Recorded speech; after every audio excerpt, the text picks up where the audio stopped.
మెదక్ జిల్లా వెల్దుర్తి మండలం బస్వాపూర్ గ్రామంలోని శ్రీ భ్రమరాంబిక మల్లికార్జున స్వామి దేవాలయం వద్ద అయ్యప్ప మహాపడిపూజ కార్యక్రమాలు ఘనంగా సాగుతున్నాయి.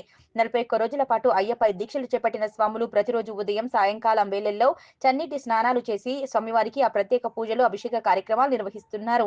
పడిముట్టియడం కన్నస్వామి సుధాకర్ స్వామి గురుస్వామి తలారి మల్లేష్ ఆధ్వర్యంలో అయ్యప్ప మహాపడిపూజ కార్యక్రమాలు నిర్వహించారు.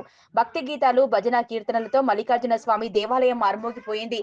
తలారి మల్లేష్ గురుస్వామి రాజేశ్వర్ గురుస్వామి లక్ష్మణ్ గురుస్వామి ఆధ్వర్యంలో కుమార్ స్వామి వికాస్ రెడ్డి స్వామి శ్రీకాంత్ స్వామి భానుస్వామి నరేష్ స్వామి భాను ప్రసాద్ స్వామి సుధాకర్ స్వామి రాజు స్వామి మంజునాథ స్వామి రవితేజ స్వామి పరమేశ్ దాస్ స్వామి తదితరులు పాల్గొన్నారు.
Swami,